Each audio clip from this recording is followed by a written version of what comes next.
नमस्कार प्रिय विद्यार्थियों, आप सभी का स्वागत है आपके अपने YouTube channel Shukla study point में। मैं शिवम शुक्ला आप सभी दोस्तों का हार्दिक स्वागत करता हूं। आज के वीडियो के माध्यम से हम लोग चर्चा करेंगे प्राचीन इतिहास के बारे में और प्राचीन इतिहास से बनने वाले मोस्ट इम्पॉर्टेंट 300 एमसीक्यूज के बारे में बहुत ही बारीकी के साथ जानने का प्रयास करेंगे। अगर आप बीए के सेकंड सेमेस्टर में हैं दोस्तों, तो आप इस वीडियो को अंत तक जरूर देखिएगा, क्योंकि इससे बाहर आपकी परीक्षा में कुछ भी नहीं पूछा जाएगा। और आपको पढ़ना होता है, जब आप बीए के सेकंड सेमेस्टर में होते हैं और प्राचीन इतिहास आपका सब्जेक्ट होता है, तो आपको पढ़ना होता है political history of India 600 BC to 647 AD, यानी 600 ईसा पूर्व से लेकर के 647 ईस्वी तक का इतिहास आपको पढ़ना होता है। हर्षवर्धन तक के काल तक आपको पढ़ना होता है। ठीक है, तो बहुत ही बारीकी के साथ सरल भाषा में आपको समझाने का प्रयास करूंगा। आप सभी लोग वीडियो को अंत तक जरूर देखिएगा। सबसे पहले तरफ बढ़ते हैं। पहला अभी ये जस्ट पेपर हुआ 2026 का, तो 3 क्वेश्चन पेपर मैं सॉल्व करवाऊंगा और इन 3 से बाहर कुछ भी आपकी परीक्षा में नहीं पूछा जाएगा, ये बात आप ध्यान रखेंगे। ठीक है, पहला क्वेश्चन आपकी स्क्रीन पर आ चुका है दोस्तों। प्रश्न है which language in Sangam literature written, यानी संगम साहित्य किस भाषा में लिखा गया है। तो संगम साहित्य दोस्तों तमिल भाषा में लिखा गया है। ए ऑप्शन करेक्ट आंसर हो जाएगा। ठीक है, संगम साहित्य क्या है दोस्तों? कृष्णा और तुंगभद्रा नदियों के बीच में दक्षिण भारत का उस समय एक विशाल राज्य हुआ करता था, जिसको सुदूर दक्षिण का इलाका कहते थे। तो उसको जानने के लिए जो सबसे प्राचीन स्रोत है, वो एक प्रकार से है संगम स्रोत या संगम साहित्य। संगम का मतलब होता है सभा या गोष्ठी, जहाँ तमिल कवि और विद्वान एकत्रित होते थे और वहीं पर एक प्रकार से तमाम प्रकार के जो है चर्चा पर चर्चा हुआ करती थी। ठीक है, पांड्य राज्यों के राजकीय संरक्षण में कुल मिलाकर के 3 संगम हुए थे, 3 सभाएं हुई थी, उन्हीं को संगम कहा जाता है। इसमें रचा गया साहित्य मुख्य रूप से वीर गाथा, प्रेम और सामाजिक नियमों पर आधारित था। और उसमें आप देखेंगे जैसे तोलकाप्पियम एक रचना है, तोलकाप्पियर ने लिखा, तो ये संगम साहित्य के ही ग्रंथ है। तो यहाँ से दक्षिण भारत के बारे में जानकारी मिलती है हमको, यानी एक साहित्यिक स्रोत है ये। दूसरा प्रश्न है who started the silk road for the Indians, भारतीयों के लिए सिल्क मार्ग किसने आरंभ किया। तो भारतीयों के लिए सिल्क मार्ग का जो शुरुआत किया था दोस्तों, किसने किया था? कनिष्क ने किया था। ऑप्शन नंबर इसका डी करेक्ट आंसर होगा। कुषाण वंश का शासक था कनिष्क। कुषाण वंश के सबसे महान राजा माने जाते हैं कनिष्क, के बाद भी ध्यान रखेंगे।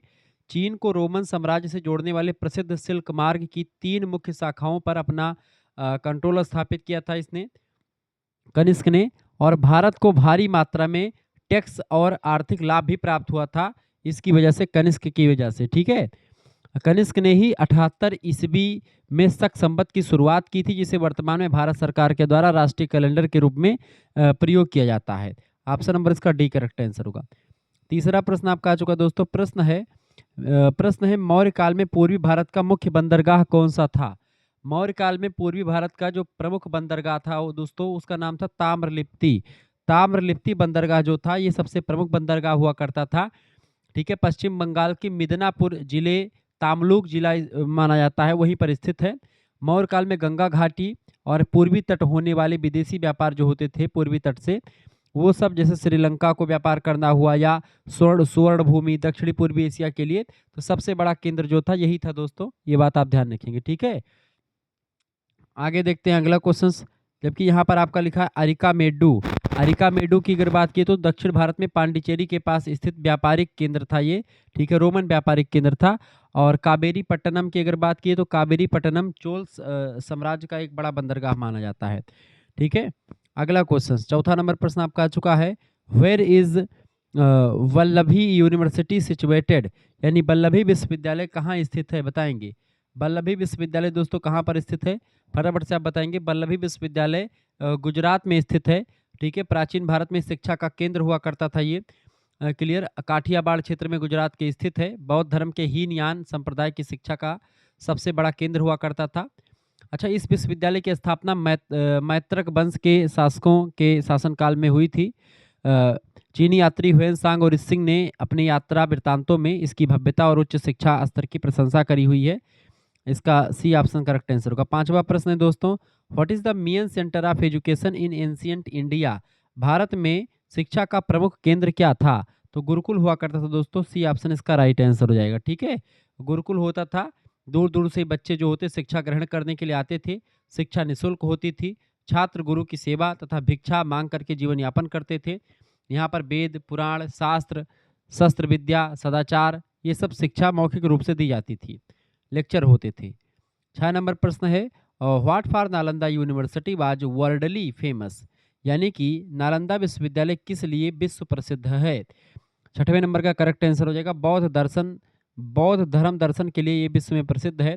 नालंदा यूनिवर्सिटी बिहार के आधुनिक नालंदा जिले में स्थित है और महान विश्वविद्यालय है ये। इसकी स्थापना हुई थी दोस्तों गुप्त वंश के शासक, उनका नाम था कुमार गुप्त ने, उन्होंने करी थी। कुमार गुप्त प्रथम ने बेसिकली 5वीं शताब्दी में किया था, ठीक है। और बख्तियार खिलजी ने 12वीं शताब्दी के अंत में, एक तुर्क आक्रमणकारी था बख्तियार खिलजी, उसने पूरी तरीके से नष्ट कर दिया था नालंदा विश्वविद्यालय को, पूरी यूनिवर्सिटी को नष्ट कर दिया था। 7वां प्रश्न है हु एज्यूम्ड द टाइटल महाराजा, किसने महाराज की उपाधि धारण करी थी इनमें से। महाराज की उपाधि दोस्तों इनमें से किसने धारण करी थी, अशोक, बिंबिसार, खारबेल या अजातशत्रु। तो दोस्तों इनमें से खारबेल ने जो है महाराज की उपाधि धारण करी थी। खारबेल आधुनिक उड़ीसा यानी प्राचीन कलिंग के चेदी या महामेघवाहन वंश के सबसे महान या प्रतापी राजा माने जाते हैं खारबेल, ठीक है। उनके इतिहास की पूरी जानकारी हमें भुवनेश्वर के पास स्थित, उड़ीसा में है भुवनेश्वर, वहीं पर स्थित एक हाथी गुम्फा लेख है, उसी अभिलेख से मिलती है। जैन धर्म के महान संरक्षक थे खारबेल और अपनी विजयों के बाद गौरव स्वरूप महाराज और कलिंगाधिपति जैसी महान उपाधियां भी इन्होंने धारण करी थी। अगला क्वेश्चन आपका आ चुका 8वां नंबर प्रश्न है किसे प्रसवोद्धरण की नीति अपनाई थी। प्रसवोद्धरण की नीति किसने अपनाई थी दोस्तों, फटाफट से आप बताने का प्रयास करेंगे। इसका राइट आंसर क्या हो जाएगा, सभी लोग बताने का प्रयास करेंगे। बहुत ही जबरदस्त प्रश्न आपकी स्क्रीन पर आ चुका है। ऐसे ही प्रश्न आप समझें, किसने प्रसवोद्धरण की नीति अपनाई थी, बताएं। एडॉप्टेड द पॉलिसी ऑफ प्रसवोद्धरण, प्रसवोद्धरण मतलब कि जो प्रसवोद्धरण का सिद्धांत है, इसका मतलब होता है बलपूर्वक उखाड़ करके फेंकना या समूल नष्ट कर देना, इसी को बोलते हैं प्रसवोद्धरण, ठीक है। यानी समुद्रगुप्त ने अपनी आर्यावर्त यानी उत्तर भारत की विजय के दौरान इस आक्रामक नीति को अपनाया था समुद्रगुप्त ने, जिसको एक प्रकार से नेपोलियन से भी तुलना करी जाती है इनकी, ठीक है, ये बात ध्यान रखेंगे। उत्तर भारत के 9 राजाओं को उनके गद्दी से हटा दिया, अच्युत, नागसेन, गणपति नाग, इन सभी इसमें शामिल थे, ठीक है। और गुप्त साम्राज्य मिला लिया। और इसके विपरीत दक्षिण भारत में भी आप देखेंगे, जैसे जो है दक्षिण भारत में राजाओं के लिए ग्रहण, मोक्ष, अनुग्रह यानी जीत करके वापस छोड़ देने की नीति अपनाई थी। उत्तर भारत के लोगों के लिए जो है वो एक प्रकार से प्रसवोद्धरण की नीति अपनाई थी। क्लियर। अगला क्वेश्चन आपकी स्क्रीन पर आ चुका 9 नंबर प्रश्न है निम्नलिखित में से कौन एक गुप्त वंश तालिका में उल्लिखित नहीं है। गुप्त वंश तालिका में उल्लिखित कौन नहीं है, बताएंगे। रामगुप्त, कुमारगुप्त, श्रीगुप्त या घटोत्कच।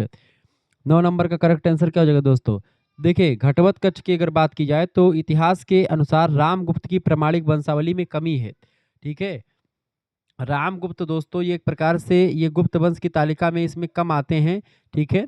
लेकिन घटोत्कच का नाम आता है, ठीक है। चूंकि गुप्त वंश के आधिकारिक प्रशस्तियों में जैसे बिल्सन प्रशस्ति हो गई, प्रयाग प्रशस्ति हो गई, उसमें घटोत्कच महाराज के रूप में दर्ज है। घटोत्कच गुप्त वंश के ही शासक हैं।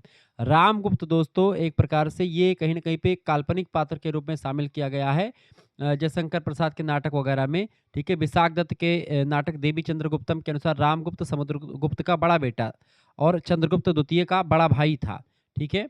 लेकिन बड़ा ही निर्भीक कायर शासक था रामगुप्त। आप देखेंगे ध्रुव स्वामिनी एक नाटक है, उसमें भी आप देखेंगे इसका उल्लेख होता है। तो अपनी पत्नी ध्रुव स्वामिनी को सौंपने के लिए तैयार हो गया था, आत्मसमर्पण कर दिया था शकों के सामने। बाद में चंद्रगुप्त द्वितीय ने उसकी हत्या कर दी थी, किसकी, मतलब कई लोगों, शक स्वामी की, शक स्वामी मतलब कि शकराज की हत्या कर दी थी और इसकी भी हत्या कर दी थी अपने भाई रामगुप्त की, और फिर गद्दी पर बैठ गया था। ये एक प्रकार से एक जब आप नाटक पढ़ेंगे ध्रुव स्वामी जयशंकर प्रसाद को, उसमें मिलता है। लेकिन रामगुप्त आधिकारिक या वास्तविक तौर पर, ऐतिहासिक तौर पर इनका नाम कम मिलता है। बाकी घटोत्कच शासक है, तो इसका ए ऑप्शन ज़्यादा बेटर आंसर हो जाएगा।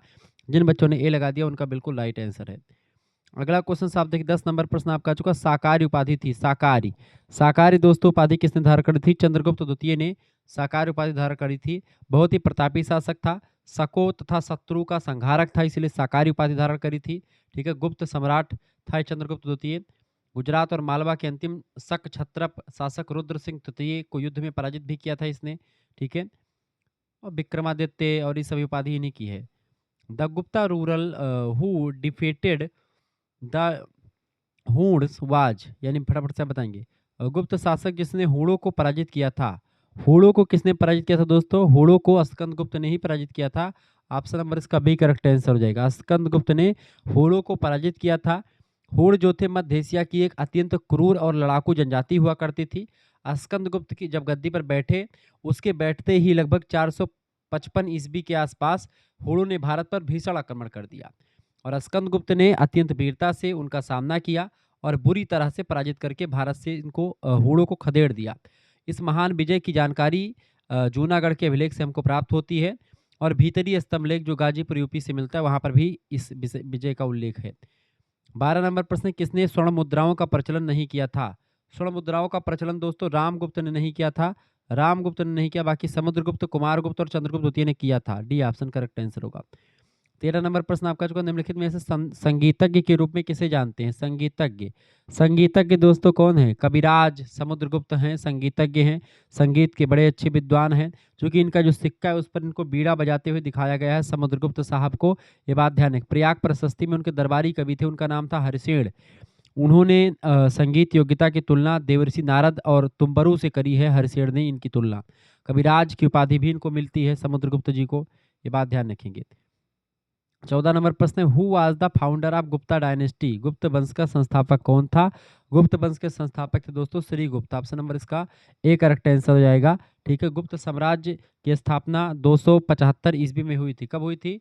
275 ईस्वी में गुप्त साम्राज्य की स्थापना हुई थी। ठीक है, अभिलेखों में उन्हें केवल महाराज कहा गया है, जिससे पता चलता है कि वे शुरुआत में किसी के अधीन सामंत रहे होंगे। उनके बाद उनके पुत्र घटोत्कच राजा बने।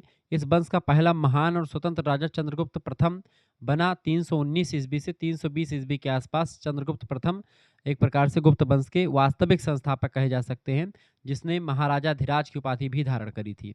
ठीक है, तो आगे बढ़ते और भी प्रश्नों को हम समझेंगे, लेकिन थोड़ा सा आगे बढ़ते दूसरे पेपर की तरफ, जिसमें हम आपको विस्तार चीजों को बताने का प्रयास करेंगे। प्रश्न आपका आ चुका दोस्तों। अगला प्रश्न है आपका, प्रसिद्ध चिकित्सक जीवक किसके द्वारा नियुक्त किया गया था? बताएंगे। प्रसिद्ध चिकित्सक हैं जीवक। जीवक की अगर बात की दोस्तों, ये किसके द्वारा नियुक्त किए गए थे जीवक? तो करेक्ट आंसर हो जाएगा बिंबिसार के द्वारा नियुक्त किया गया था जीवक। ऑप्शन नंबर इसका डी करेक्ट आंसर हो जाएगा। दूसरा प्रश्न आपका आ चुका, पहले मगध की राजधानी कौन सी थी? पहले मगध की राजधानी गिरिब्रज यानी राजगृह हुआ करती थी। सी ऑप्शन इसका राइट आंसर होगा। तीसरा प्रश्न है, मालवा क्षेत्र पर मगध की सत्ता का विस्तार इनमें से किसके शासनकाल में हुआ था? दोस्तों इनमें से हुआ था शिशुनाग के शासनकाल में। डी ऑप्शन इसका राइट आंसर हो जाएगा। चौथा प्रश्न आपका आ चुका है, राजा अजातशत्रु किस वंश के मतलब की शासक थे? बताएंगे। राजा अजातशत्रु हर्यक वंश के शासक थे। ऑप्शन नंबर इसका ए करेक्ट आंसर हो जाएगा। हर्षवर्धन की राजधानी क्या थी? हर्षवर्धन की राजधानी कन्नौज हुआ करती थी। सी ऑप्शन इसका करेक्ट आंसर हो जाएगा। छठा प्रश्न है, हर्षवर्धन के द्वारा कौन सा ग्रंथ लिखा गया था? हर्षवर्धन के द्वारा दोस्तों राजतरंगड़ी कल्हड़ की रचना, तो ये तो होगी नहीं। ठीक है, और प्रियदर्शिका और रत्नावली। इसमें करेक्ट आंसर क्या? 6वें नंबर का करेक्ट आंसर क्या हो जाएगा? D option. वैसे राजतरंगड़ी कल्हड़ की रचना है, तो ये इनकी रचना नहीं होगी। ठीक है, इसमें से करेक्ट आंसर क्या हो जाएगा? बी ऑप्शन, प्रियदर्शिका इनकी रचना। प्रियदर्शिका और रत्नावली ये दो रचना इनकी है, यानी कि बी एंड सी होना चाहिए। यहाँ पर ए एंड बी लिखा हुआ गलत हो गया है। ठीक है, 7वां नंबर प्रश्न है, वर्धन वंश का महान शासक कौन था? 7 नंबर, वर्धन वंश का महान शासक था दोस्तों Harshvardhan. A option correct answer हो जाएगा। गुप्त काल में सर्वाधिक कौन से सिक्के जारी किए गए थे? गुप्त काल में दोस्तों स्वर्ण सिक्के अधिक मात्रा में जारी किए गए। ए ऑप्शन करेक्ट आंसर होगा। 9 नंबर प्रश्न है, हर्षवर्धन की बहन का क्या नाम था? राजश्री इनकी बहन का नाम था। पिताजी का नाम था प्रभाकर वर्धन। बड़े भाई का नाम था क्या नाम था? राज्यवर्धन। मौखारी संबंधित थे, बताएंगे। मौखारी दोस्तों कन्नौज से संबंधित थे। ए ऑप्शन करेक्ट आंसर होगा। शशांक शासक था कहाँ कैसा? शशांक कहाँ का शासक था? 11 number, Shashank Gond Naresh Shashank. A option correct answer हो जाएगा। 12 नंबर प्रश्न, हर्षवर्धन का दरबारी कवि कौन था?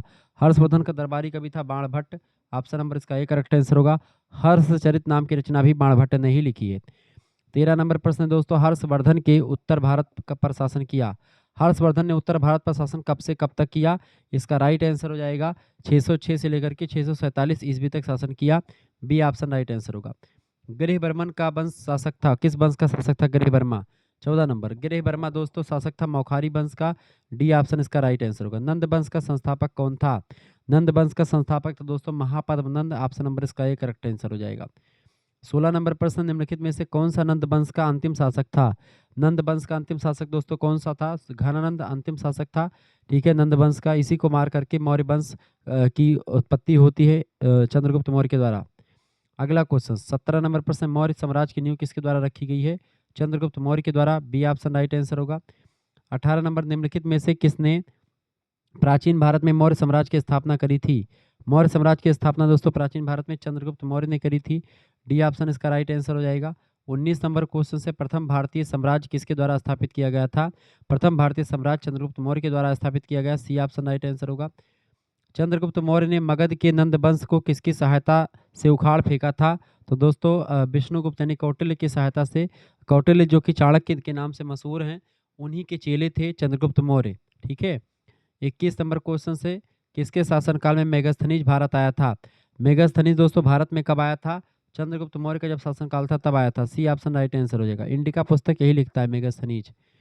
22 नंबर क्वेश्चन से, चंद्रगुप्त मौर्य के दरबार में यूनानी राजदूत मेगास्थनीज को किसने भेजा था? मेगास्थनीज को दोस्तों सेल्यूकस निकेटर ने भेजा था। ऑप्शन नंबर इसका ए करेक्ट आंसर हो जाएगा। उसकी पुत्री की शादी चंद्रगुप्त मौर्य से हुई थी, इसीलिए उसने भेजा था। ठीक है। अगला क्वेश्चन 23 नंबर प्रश्न है, मेगास्थनीज की पुस्तक इंडिका में भारतीय समाज को कितने भागों में बांटा गया है? 23 नंबर करेक्ट आंसर हो जाएगा। डी ऑप्शन 7 भागों में बांटा है। अगला क्वेश्चन आप देखेंगे, निम्नलिखित में से किस मौर्य राजा ने दक्कन पर विजय प्राप्त करी थी? बताएंगे किस मौर्य राजा ने दक्कन पर विजय प्राप्त करी थी? दोस्तों चंद्रगुप्त ने। ऑप्शन नंबर इसका बी करेक्ट आंसर हो जाएगा। 25 नंबर क्वेश्चन से, बिंदुसार के पुत्र का क्या नाम था? बताएंगे बिंदुसार के पुत्र का क्या नाम था? दोस्तों बिंदुसार के पुत्र का नाम था अशोक। ऑप्शन नंबर इसका ए करेक्ट आंसर हो जाएगा। कलिंग युद्ध किस वर्ष हुआ था? कलिंग युद्ध दोस्तों 261 ईसा पूर्व में हुआ था। ए ऑप्शन करेक्ट आंसर हो जाएगा इसका। 27 नंबर क्वेश्चन से, सम्राट अशोक ने निम्नलिखित में से किस युद्ध के बाद बौद्ध धर्म ग्रहण कर लिया था? तो है कलिंग युद्ध के बाद ही बौद्ध धर्म ग्रहण कर लिया था। ए ऑप्शन करेक्ट आंसर हो जाएगा। अगला क्वेश्चन आपकी स्क्रीन पर आ चुका है। 28 नंबर प्रश्न आप देखेंगे दोस्तों। प्रश्न है, अभिलेखों में किस शासक का उल्लेख प्रियदर्शी देवनामप्रिय के रूप में किया जाता है? तो जो है अशोक के नाम के लिए इन शब्दों का प्रयोग किया जाता है, देवनाम, प्रियदर्शी। ठीक है, ये सब शब्द अशोक, मतलब ये सब नाम अशोक के ही नाम है। अशोक के स्तंभों का मूल उद्देश्य क्या था? अशोक के स्तंभों का मूल उद्देश्य था दोस्तों क्या? धार्मिक नीतियों का प्रचार प्रसार करना। ऑप्शन नंबर इसका डी करेक्ट आंसर हो जाएगा। अगला क्वेश्चन से 30 नंबर प्रश्न है, निम्नलिखित में से कौन पुष्यमित्र शुंग का समकालीन था? पुष्यमित्र शुंग का समकालीन इनमें से कौन सा था दोस्तों? बताएंगे। पुष्यमित्र शुंग का समकालीन था पतंजलि। ऑप्शन नंबर इसका ए करेक्ट आंसर हो जाएगा। महाभाष्य किसने लिखा है? पतंजलि ने ही लिखा है। 31 का बी ऑप्शन करेक्ट आंसर हो जाएगा। पाणिनि ने अष्टाध्यायी लिखा हुआ है। अगला 32 नंबर प्रश्न है, अंतिम मौर्य शासक कौन था जिसकी हत्या उसके सेनापति ने कर दी थी? उसका राइट आंसर होगा बृहद्रथ था। ठीक है। उसकी बृहद्रथ की हत्या उसके सेनापति ने कर दी थी। मौर्य वंश का अंतिम शासक था बृहद्रथ। ठीक है, ये बात आप ध्यान रखेंगे। अगला क्वेश्चन आपका, जो शुंग वंश का संस्थापक कौन था? पुष्यमित्र शुंग था, इसी ने मारा था, यही सेनापति था बृहद्रथ का, और इसी ने मार करके जो है मौर्य वंश को खत्म किया और शुंग वंश की स्थापना करी थी। 33 नंबर का ए ऑप्शन राइट आंसर होगा। 34 नंबर क्वेश्चन आपका, जो कालिदास के मालविकाग्निमित्रम का नायक अग्निमित्र निम्नलिखित में से किस राजवंश का राजा था? तो ये दोस्तों किस राजवंश का राजा था? शुंग वंश का राजभाषा था। मतलब कि ये राजवंश का राजा था कौन? अग्निमित्र। ठीक है, ए ऑप्शन इसका राइट आंसर हो जाएगा। अगला 35 नंबर क्वेश्चन से, बौद्ध धर्म अपनाने वाला पहला इंडो ग्रीक राजा कौन था? इसका राइट आंसर हो जाएगा मीनांडर द्वितीय जो था, ये एक प्रकार से बौद्ध धर्म अपनाने वाला पहला इंडो ग्रीक राजा था। 36 नंबर क्वेश्चन से, खारबेल ने किन राज्यों के खिलाफ सफल अभियान चलाया था? तो खारबेल की अगर बात की दोस्तों, तो इसने सातवाहन राजाओं के विरुद्ध जो है सफल अभियान चलाया था। इसका बी ऑप्शन करेक्ट आंसर हो जाएगा 36 का। 37 नंबर क्वेश्चन आप देखेंगे दोस्तों। प्रश्न है, चंद्रगुप्त के 9 रत्नों में से कौन ज्योतिष से जुड़ा हुआ था? ज्योतिष से कौन जुड़ा हुआ था दोस्तों? 12 मिहिर ज्योतिष से जुड़ा हुए थे। ऑप्शन नंबर इसका सी करेक्ट आंसर हो जाएगा। 38 नंबर क्वेश्चन से, कालिदास किसके शासनकाल में थे? कालिदास दोस्तों चंद्रगुप्त द्वितीय के शासनकाल में थे। डी ऑप्शन इसका राइट आंसर हो जाएगा। 39 नंबर क्वेश्चन से, निम्नलिखित में से कौन से सिक्के जारी करने वाले पहले गुप्त शासक थे? बताएं, कौन सिक्के जारी करने वाले पहले गुप्त शासक थे? 39 का ए ऑप्शन चंद्रगुप्त प्रथम ने पहले सिक्के जारी करने वाले पहले शासक थे। ठीक है, गुप्त वंश के। अगला 40 नंबर प्रश्न है, सती प्रथा का पहला शिलालेख साक्ष्य कहाँ से मिलता है? तो वो मिलता है दोस्तों एरण अभिलेख से। ए ऑप्शन इसका करेक्ट आंसर हो जाएगा। गुप्त संवत की स्थापना किसने करी थी? 41 नंबर, गुप्त संवत की स्थापना चंद्रगुप्त प्रथम ने करी थी। ए ऑप्शन इसका राइट आंसर हो जाएगा। 42 नंबर क्वेश्चन आपका आ चुका, चीनी यात्री सुंगयुन भारत में कब आया था? शिंगयून दोस्तों आया था भारत में कब? ये 515 ईस्वी से 520 ईस्वी के आसपास आया था। ए ऑप्शन राइट आंसर होगा। 43 नंबर प्रश्न, शक विजेता के नाम से किसे जाना जाता है? शक विजेता का नाम से दोस्तों चंद्रगुप्त द्वितीय को जानते हैं। सी ऑप्शन राइट आंसर होगा। गुप्त वंश की स्थापना किसने की थी? 44 नंबर। गुप्त वंश की स्थापना दोस्तों किसने करी थी? श्रीगुप्त ने करी थी, लेकिन ऑप्शन में नहीं तो चंद्रगुप्त भी लगा सकते हैं। सी ऑप्शन राइट आंसर होगा। 45 नंबर क्वेश्चन से 335 से 375 ईस्वी के बीच में भारत पर किस शासक ने शासन किया था? बताएंगे। 45 नंबर का राइट आंसर हो जाएगा समुद्रगुप्त ने 335 से लेकर के 375 ईस्वी तक शासन किया था। इसका डी ऑप्शन राइट आंसर होगा। 46 नंबर क्वेश्चन से दिल्ली में लौह स्तंभ किसके काल में बनवाया गया था? लौह स्तंभ चंद्रगुप्त द्वितीय के दरबार मतलब की शासनकाल में बनवाया गया था। इसका बी ऑप्शन करेक्ट आंसर हो जाएगा। 47 नंबर क्वेश्चन से साकल में किसने अपनी राजधानी स्थापित की थी? साकल में राजधानी स्थापित करने वाले शासक हैं दोस्तों मिहिर कुल। ऑप्शन नंबर इसका बी करेक्ट आंसर होगा। मिहिर कुल को किसने बंदी बनाया था? 48 नंबर। मिहिर कुल को दोस्तों बंदी बनाया था यशोधर्मन ने। ऑप्शन नंबर इसका डी करेक्ट आंसर हो जाएगा।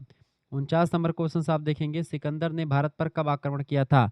सिकंदर ने भारत पर आक्रमण 326 ईसा पूर्व में किया था। ऑप्शन नंबर इसका बी करेक्ट आंसर हो जाएगा। इस तरीके से 50 क्वेश्चन इसमें भी तीव्र गति से आपने देख लिए। आप थोड़ा सा और विस्तार समझने का प्रयास करते हैं। अगला क्वेश्चन यहाँ पर आप देखें तो 50 क्वेश्चन उस पेपर का हो गया और 15वां जो है क्वेश्चन इस पेपर का आ रहा है। प्रश्न, Prabhavati Gupta was the daughter of. Prabhavati Gupta किसकी पुत्री थी? दोस्तों प्रभावती गुप्ता की अगर बात की तो प्रभावती गुप्ता किसकी पुत्री थी?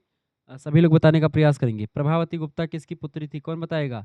प्रभावती गुप्ता की अगर बात की दोस्तों तो ये किसकी पुत्री थी? बिल्कुल राइट आंसर आपका हो जाएगा। प्रभावती गुप्ता की अगर बात की तो ये पुत्री थी चंद्रगुप्त द्वितीय की। ऑप्शन नंबर इसका बी करेक्ट आंसर हो जाएगा। ठीक है। गुप्त वंश के प्रतापी राजा चंद्रगुप्त द्वितीय विक्रमादित्य की उपाधि से धारण किए हुए थे। तो चंद्रगुप्त विक्रमादित्य की पुत्री थी प्रभावती गुप्ता। कुबेर नागा इनकी पत्नी, कुबेर नागा इनकी जो है पुत्री का भी ना, कुबेर नागा की पुत्री थी कुबेर नागा और विक्रमादित्य। चूंकि कुबेर नागा नाग वंश की कन्या थी, उनसे शादी हुई थी किसकी? चंद्रगुप्त द्वितीय की, और उन्हीं से हुई थी प्रभावती गुप्ता। इनका विवाह दक्कन के शक्तिशाली वाकाटक वंश के राजा रुद्रसेन के साथ हुआ था। किसका? प्रभावती गुप्ता का। ठीक है, ये बात ध्यान रखेंगे।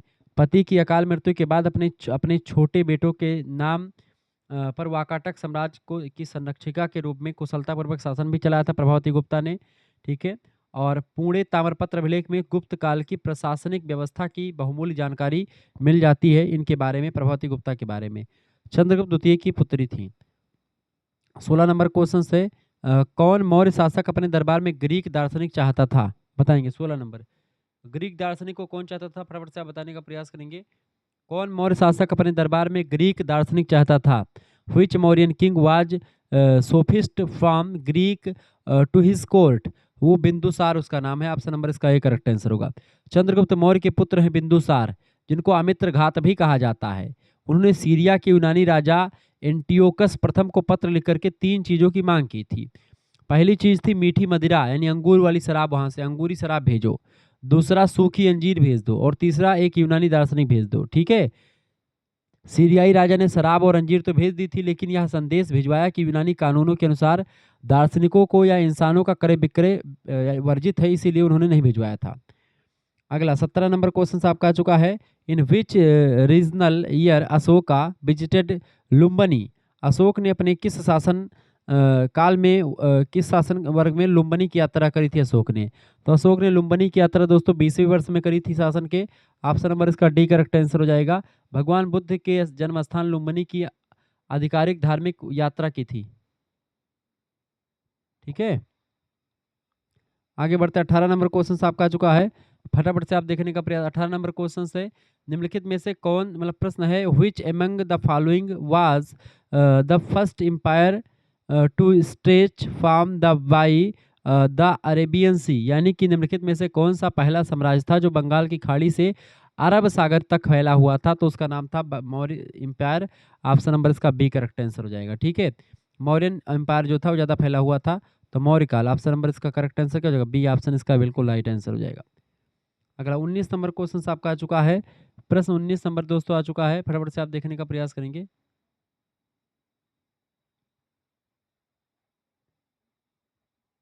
19 नंबर क्वेश्चन आपका आ चुका है। चंद्रगुप्त मौर्य का प्रधानमंत्री कौन था? तो कौटिल्य जो थे ये चंद्रगुप्त मौर्य के प्रधानमंत्री हुआ करते थे। कौटिल्य यानी चाणक्य, वही एक प्रकार से मुख्य प्रधानमंत्री थे, सलाहकार थे।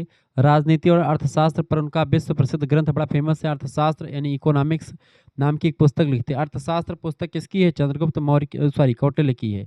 ठीक है, अगला क्वेश्चन आपकी स्क्रीन पर आ चुका है।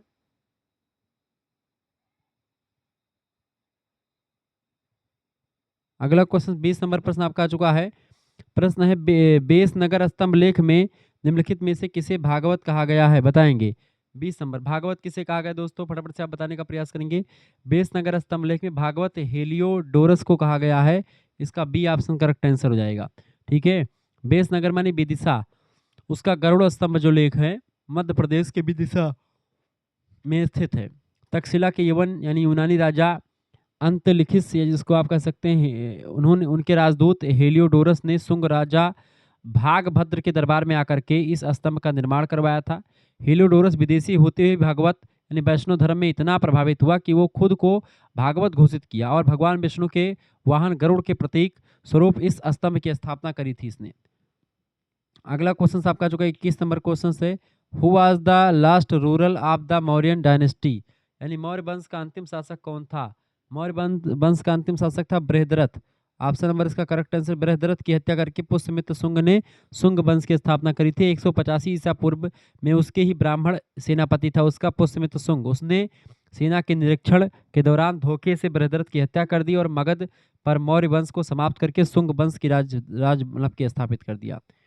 22 नंबर क्वेश्चन से, किसने सेनानी की उपाधि धारण करी थी?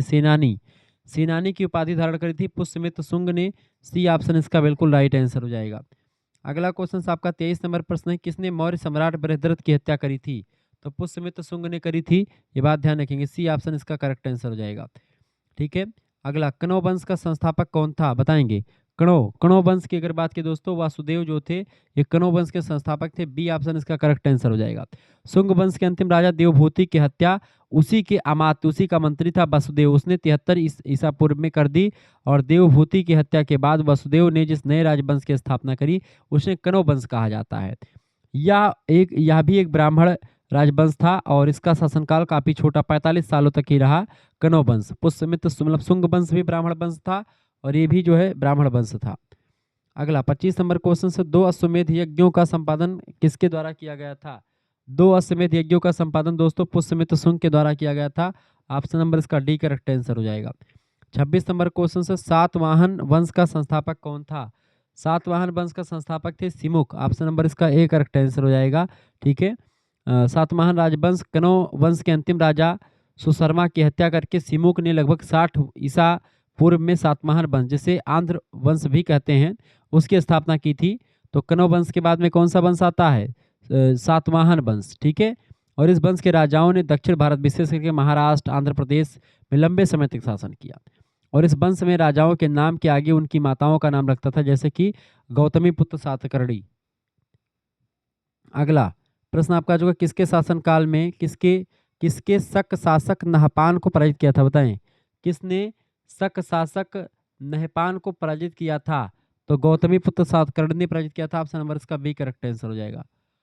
अगला 28 नंबर क्वेश्चन है, सुदर्शन झील का निर्माण किसने करवाया था? मतलब कहाँ सुदर्शन झील का निर्माण दोस्तों सबसे पहली बात है किसने करवाया था? तो गुजरात के काठियावाड़ में स्थित शक राजा रुद्रदामन का जूनागढ़ अभिलेख जो है 150 ईस्वी में संस्कृत भाषा में लिखा गया है। ठीक है, उसी में एक प्रकार से इसका मेंशन किया गया है, जूनागढ़ अभिलेख से पता चलता है। सुदर्शन झील का निर्माण चंद्रगुप्त मौर्य के राज्यपाल पुष्यगुप्त ने करवाया था। बाद में सम्राट अशोक, शक राजा रुद्रदामन और गुप्त सम्राट स्कंदगुप्त ने समय समय पर इसमें जो है मरम्मत करवाते रहे हैं। तो जूनागढ़ अभिलेख से पता चलता है, बी ऑप्शन इसका राइट आंसर होगा। 29 नंबर क्वेश्चन आपकी स्क्रीन पर आ चुका, फटाफट से आप देखने का प्रयास करेंगे दोस्तों। 29 नंबर क्वेश्चन से, निम्नलिखित में से किसने स्वयं को ब्राह्मण के रूप में घोषित किया? स्वयं को ब्राह्मण के रूप में किसने घोषित किया था? 29 नंबर का करेक्ट आंसर क्या हो जाएगा? सभी लोग बताने का प्रयास करेंगे। बताए भैया, 29 नंबर का करेक्ट आंसर क्या हो जाएगा? बिल्कुल राइट आंसर आपका आ चुका है, गौतमी पुत्र सातकर्णी। ए ऑप्शन इसका करेक्ट आंसर हो जाएगा। अगला क्वेश्चन 30 नंबर है, कुषाण वंश का संस्थापक कौन था?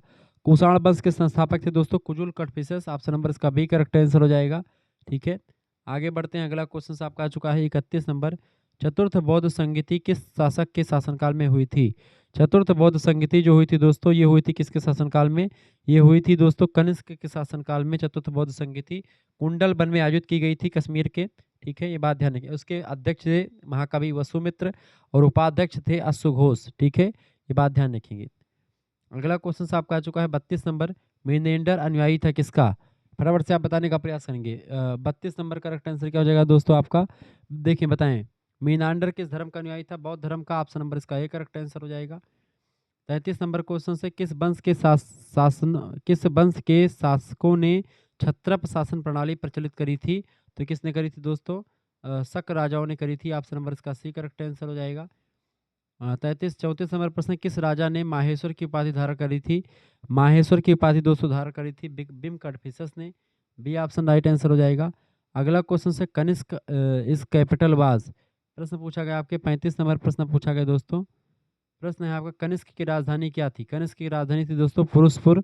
ठीक है, पेशेवर या पुरुषपुर। ऑप्शन नंबर इसका बी करेक्ट आंसर होगा। 36 नंबर क्वेश्चन आपका आ चुका, शाक्यों की राजधानी स्थित है।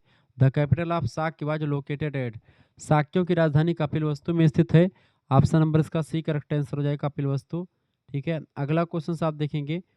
प्रश्न है, गौतम बुद्ध का जन्म कहाँ पर हुआ था? गौतम बुद्ध का जन्म दोस्तों कहाँ पर हुआ था? फटाफट से आप बताने का प्रयास करेंगे। लुम्बिनी में हुआ था। 563 ईसा पूर्व में इनका जन्म हुआ था। ठीक है, यानी कि 563 बीसी में। लुम्बिनी वर्तमान में नेपाल के रुमनदेही। 38 नंबर क्वेश्चन आपका आ चुका। प्रश्न है, जिस जिस जैन ग्रंथ में 6ठी शताब्दी ईसा पूर्व में खोडस महाजनपदों का उल्लेख मिलता है, वो जैन ग्रंथ उसका क्या नाम? उसका नाम है भगवती सूत्र। ठीक है, ये बात ध्यान रखेंगे। 16 महाजनपदों के बारे में वर्णन मिलता है। और अगर आपसे पूछा जाए कि जो है बौद्ध धर्म के किस ग्रंथ में मिलता है, तो अंगुत्तर निकाय में मिलता है। अंगुत्तर निकाय एक प्रसिद्ध बौद्ध ग्रंथ है, सबसे प्रमाणिक सूची उसी में मिलता है। ठीक है, 16 महाजनपद भगवती सूत्र जैन ग्रंथ में है, उसमें 16 महाजनपदों का उल्लेख मिलता है। दोनों में कुछ नाम अलग अलग हैं, लेकिन लगभग में सभी नाम समान ही हैं। 39 नंबर क्वेश्चन से, पंचाल जनपद की राजधानी क्या थी? पंचाल जनपद की राजधानी 39 का करेक्ट आंसर क्या हो जाएगा? बिल्कुल, अहिछत्र जो थी दोस्तों, ये पंचाल जनपद की राजधानी थी। ऑप्शन नंबर इसका डी करेक्ट आंसर होगा। 40 नंबर प्रश्न, निम्नलिखित में से कौन महाजनपद नहीं था इनमें से? दोस्तों महाजनपद इनमें से आपका देखिए, मगध, काशी, कौशल, ये सब महाजनपद थे। मथुरा कोई महाजनपद नहीं था। डी ऑप्शन इसका राइट आंसर हो जाएगा। 41 नंबर क्वेश्चन से, जातक कथाएं किस धर्म से रिलेटेड हैं? जातक कथा बौद्ध धर्म से रिलेटेड है। ऑप्शन नंबर इसका सी करेक्ट आंसर लगा दीजिएगा। 42 नंबर क्वेश्चन था, कैपिटल ऑफ गंधार जनपद वाज, यानी गंधार की राजधानी क्या थी? बताएंगे। गंधार की राजधानी दोस्तों थी तक्षशिला। ऑप्शन नंबर इसका ए करेक्ट आंसर हो जाएगा। 43 नंबर क्वेश्चन से, मगध साम्राज्य का संस्थापक कौन था? मगध साम्राज्य के संस्थापक थे बिंबिसार। ऑप्शन नंबर इसका सी करेक्ट आंसर हो जाएगा। ठीक, 544 ईसा पूर्व में हरेक वंश की स्थापना करके मगध साम्राज्य की वास्तविक नींव रखी थी बिंबिसार ने। 44 नंबर क्वेश्चन से, द्वितीय बौद्ध संगीति आयोजन कहाँ पर हुआ था? द्वितीय बौद्ध संगीति का आयोजन हुआ था दोस्तों वैशाली में। ऑप्शन नंबर इसका ए करेक्ट आंसर हो जाएगा। ठीक है, महात्मा बुद्ध के महापरिनिर्वाण के ठीक 100 वर्ष बाद, यानी 383 ईसा पूर्व में वैशाली में जो है द्वितीय बौद्ध संगीति आयोजित की गई थी। अगला 45 नंबर प्रश्न, 6ठी शताब्दी ईसा पूर्व में कौन सी शासन प्रणाली प्रचलित थी? 6ठी शताब्दी ईसा पूर्व में कौन सी शासन प्रणाली प्रचलित थी दोस्तों? तो शासन प्रणाली थी गणतंत्रात्मक, तंत्रात्मक और कुलीन तंत्रात्मक। तीनों प्रकार की चीजें थी। ठीक है, जहां राजा शासन होता था और पद वंशानुगत होता था, जैसे मगध, कौशल, व सावंती, ये सब राजतंत्रात्मक थे। गणतंत्र में जहां पर जनता जो होती थी या कुलीन प्रतिनिधियों के द्वारा चुना जाता था, जैसे वैशाली, लिच्छवी, कपिलवस्तु के शाक, ये सब कुलीन तंत्र के रूप में ही इसको जानते थे। यानी कि इसमें डी उपरोक्त सभी करेक्ट आंसर हो जाएगा। अगला क्वेश्चन से 46 नंबर, चंड प्रद्योत राजा था। चंड प्रद्योत दोस्तों अवंती का राजा था। अवंती का चंड प्रद्योत बड़ा फेमस है। सी ऑप्शन इसका राइट आंसर हो जाएगा। 47 नंबर क्वेश्चन आपका आ चुका, सिकंदर और पोरस के मध्य संघर्ष हुआ था। झेलम नदी के तट पर इनका दोनों का युद्ध हुआ था, सिकंदर और पोरस का। 326 ईसा पूर्व में युद्ध हुआ था। यूनानी विजेता सिकंदर और पंजाब के राजा पोरस पूर्व के बीच में झेलम नदी के किनारे ऐतिहासिक युद्ध हुआ था। ठीक है, यूनानी इतिहासकार झेलम नदी को हाइडेस्पीस कहते हैं। ठीक है, अगला क्वेश्चन 48 नंबर प्रश्न है, कालाशोक किस वंश से संबंधित थे? कालाशोक कालाशोक शिशुनाग वंश का था। ऑप्शन नंबर इसका बी करेक्ट आंसर होगा। 49 नंबर क्वेश्चन से आपका आ चुका है दोस्तों। प्रश्न है, हाथी गुम्फा अभिलेख का विवरण किस शासक को निर्देशित है? हाथी गुम्फा अभिलेख में किस शासक का वर्णन मिलता है दोस्तों? तो वर्णन किस शासक का मिलता है? खारवेल का मिलता है। सी ऑप्शन राइट आंसर होगा। 50 नंबर क्वेश्चन से, अजातशत्रु किसका मंत्री था? अजातशत्रु मंत्री था, बताएंगे फटाफट से आप बताएंगे। 49 नंबर का करेक्ट आंसर क्या हो जाएगा? 49 नंबर का राइट आंसर हो जाएगा आपका दोस्तों सी ऑप्शन, कीरसेन। अजातशत्रु का मंत्री कौन था? कीरसेन, ठीक है। सी ऑप्शन इसका राइट आंसर होगा। 51 नंबर क्वेश्चन से आपका आ चुका, मौर्य सम्राट चंद्रगुप्त किसके प्रभाव में आकर के जैन धर्म का अनुयायी बना था? 51 नंबर का करेक्ट आंसर क्या हो जाएगा? सी ऑप्शन इसका बिल्कुल राइट आंसर हो जाएगा, ठीक है। आगे बढ़ते हैं और भी चीजों को जानने का प्रयास करते हैं। तो इसका 51 मौर्य सम्राट चंद्रगुप्त किसके प्रभाव में आकर के जैन धर्म का अनुयायी बना था दोस्तों? 51 नंबर का करेक्ट आंसर क्या हो जाएगा दोस्तों? बिल्कुल सी ऑप्शन, भद्रबाहु के। अगला क्वेश्चन आप देखेंगे, 52 नंबर प्रश्न है, नंदों का उल्लेख करने वाला प्राचीनतम अभिलेखीय प्रमाण कौन सा इनमें से जो नंदों का उल्लेख करता है? इसका करेक्ट आंसर हो जाएगा आपका बिल्कुल हाथी गुम्फा अभिलेख में नंद वंश के बारे में बढ़िया जानकारी मिलती है। इस तरीके से हमने 52 नंबर क्वेश्चन देख लिया। चलिए आगे बढ़ते हैं हम दूसरे पेपर की तरफ। इस तरीके से हम 300 क्वेश्चंस की ये जो महान श्रृंखला है इसको तीव्र गति से समझने का प्रयास करेंगे। तो 2 पेपर मैंने आपको दिखाया और भी उसके भी कुछ क्वेश्चंस बाकी हैं, लेकिन फिर भी इस क्वेश्चंस को दिखाने का प्रयास करते हैं। देखिए पहला क्वेश्चन सब देखने का प्रयास करेंगे इस पेपर का। पहला क्वेश्चन से दोस्तों प्रश्न क्या है, वह राजकुमार जो अपने पिता की मृत्यु के लिए जिम्मेदार था, बताएंगे फटाफट से आप बताने का प्रयास करेंगे। इसका राइट आंसर क्या हो जाएगा? सभी लोग बताने का प्रयास करेंगे, बताएं। वह राजकुमार जो अपने पिता की मृत्यु के लिए जिम्मेदार था उसका नाम था अजातशत्रु। ऑप्शन नंबर इसका ए करेक्ट आंसर हो जाएगा। दूसरा क्वेश्चन आप देखेंगे दोस्तों, महात्मा बुद्ध के समय के प्रसिद्ध चिकित्सक जीवक किसके दरबार से जुड़े हुए थे? तो जीवक दोस्तों बिंबिसार के दरबार से जुड़े हुए थे। ए ऑप्शन इसका राइट आंसर हो जाएगा। तीसरा प्रश्न है, यूनानी लेखकों ने किस भारतीय शासक को सैंड्रोकोटस कहा था? सैंड्रोकोटस दोस्तों कहा था चंद्रगुप्त मौर्य को। किसने कहा था? यूनानी लेखकों ने। ऑप्शन नंबर इसका एक करेक्ट आंसर होगा। कौटिल्य का अर्थशास्त्र एक क्या है? कौटिल्य का अर्थशास्त्र दोस्तों एक क्या है? सरकार के सिद्धांतों पर लिखी पुस्तक है। चंद्रगुप्त के बारे में नाटक है नहीं, जीवनी चंद्रगुप्त मौर्य का इतिहास है नहीं, सरकार के सिद्धांत जो उस समय की जो सरकारें थी, उस समय का जो एक प्रकार प्रशासन था उसके बारे में एक पुस्तक है। डी ऑप्शन इसका राइट आंसर होगा। 5 नंबर क्वेश्चन से, सुदर्शन झील का निर्माण किसके शासनकाल में हुआ था?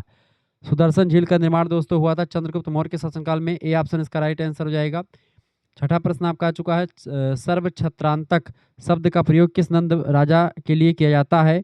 इसका करेक्ट आंसर हो जाएगा महापद्मनंद के लिए किया जाता है। सी ऑप्शन इसका राइट आंसर होगा। 7वां क्वेश्चन से आप देखेंगे दोस्तों, चंद्रगुप्त मौर्य को उनके बुद्धिमान सलाहकार द्वारा सहायता प्रदान की गई थी जिसका क्या नाम था, बताएंगे। इसका करेक्ट आंसर हो जाएगा कौटिल्य। चंद्रगुप्त मौर्य के सलाहकार कौन थे? कौटिल्य थे, प्रधानमंत्री कौटिल्य ही थे। 8वां प्रश्न आपका आ चुका, चंद्रगुप्त मौर्य के दरबार में रहने वाला यूनानी राजदूत इनमें से कौन सा था? उसका नाम था मेगास्थनीज, जिसने इंडिका नाम की पुस्तक भी लिखी थी। ये बात आप ध्यान रखेंगे। आगे बढ़ते हैं अगला क्वेश्चन। 9 नंबर प्रश्न आपका आ चुका है, अपने शिलालेखों और बौद्ध धर्म अपनाने के लिए जाने जाने वाले सबसे प्रसिद्ध शासक मौर्य शासक कौन थे? इसका करेक्ट आंसर हो जाएगा अशोक। सी ऑप्शन इसका करेक्ट आंसर होगा। 10 नंबर प्रश्न है, अशोक को धम्म मुख्य रूप से अशोक का धम्म मुख्य रूप से किस पर केंद्रित था या इस पर केंद्रित था, किस पर था? इसका राइट आंसर होगा नैतिक आचरण और सहिष्णुता की नीति पर था। ऑप्शन नंबर इसका बी करेक्ट आंसर हो जाएगा। अगला क्वेश्चन 11 नंबर प्रश्न आपकी स्क्रीन पर आ चुका है दोस्तों। प्रश्न है, मौर्य प्रशासन अत्यधिक कैसा था? मौर्य प्रशासन अत्यधिक केंद्रीकृत था। ऑप्शन नंबर इसका बी करेक्ट आंसर होगा। मौर्य काल में सीता का मतलब क्या होता था? मौर्य काल में सीता का मतलब होता था राजा की भूमि से जो टैक्स आता था उसी को सीता कहते थे।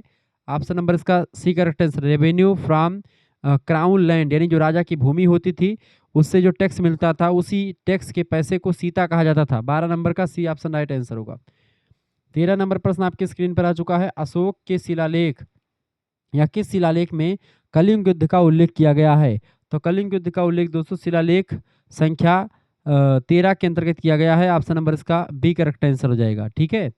अगला 14 नंबर प्रश्न है, प्रश्न किसके शासनकाल में द्वितीयक बौद्ध संगीति आयोजित की गई थी? तो वो है दोस्तों कालाशोक के शासनकाल में। सी ऑप्शन राइट आंसर होगा। 15 नंबर प्रश्न आपका आ चुका है, मौर्य वंश के पतन का एक उदाहरण क्या था? 15 नंबर, मौर्य वंश के पतन का एक उदाहरण इनमें से कौन सा था दोस्तों?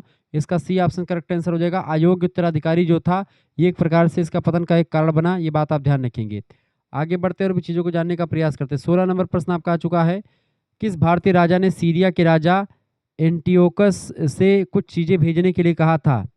बताएंगे। 15 नंबर का करेक्ट आंसर क्या हो जाएगा? सॉरी 16 नंबर का बिल्कुल राइट आंसर है सी ऑप्शन। बिंदुसार ने कहा था, ठीक है, कि एक बढ़िया से मीठी मदिरा भेज दो और यूनानी जो फिलोसोफर है उनको भेज दो, ठीक है, ये सब मंगवाया था, लेकिन उसने जो है बिल्कुल मदिरा भेजी थी और कुछ चीज़ें और भेजी थी, सूखा अंजीर भेजा था, ठीक है। अशोक को और किस नाम से जाना जाता था? 17 नंबर। अशोक को दोस्तों, अशोक को देवनाम, प्रियदर्शी, इन सभी के नामों से जानते थे। बी ऑप्शन इसका करेक्ट आंसर होगा, प्रियदर्शी। 18 नंबर। मौर्य काल में द्रोणमुख के नाम से किसे जाना जाता था? बताएंगे। 18 नंबर का करेक्ट आंसर क्या हो जाएगा? B option. गांव के समूह को द्रोणमुख कहते थे। बी ऑप्शन इसका राइट आंसर होगा। 19 नंबर क्वेश्चन आपका आ चुका है। पाटलिपुत्र के प्रशासन की देखरेख करने वाली 6 समितियों के बोर्ड का उल्लेख किसने किया था? किसने किया था? मेगास्थनीज ने किया था अपनी पुस्तक इंडिका में। ऑप्शन नंबर इसका बी करेक्ट आंसर हो जाएगा। अब 20 नंबर प्रश्न, मिलिंद पहो का क्या अर्थ होता है? मिलिंद पहो का अर्थ क्या होता है दोस्तों? मिलिंद पहो का अर्थ होता है 20 नंबर का ए ऑप्शन, मेनांडर का प्रश्न, ठीक है, मीनांडर का प्रश्न, इसका मतलब होता है मिलिंद पहो, ठीक है।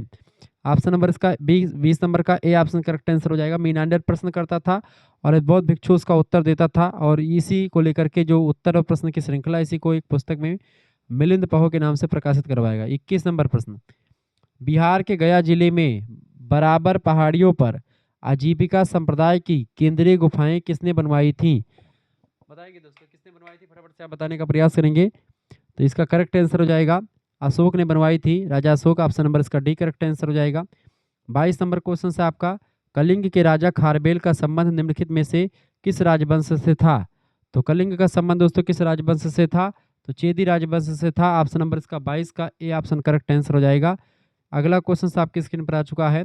चाणक्य को बचपन में किस नाम से जाना जाता था? चाणक्य को बचपन में विष्णुगुप्त के नाम से जानते थे। सी ऑप्शन राइट आंसर होगा। 24 नंबर प्रश्न है, निम्नलिखित में से किस शिलालेख में अशोक का नाम है?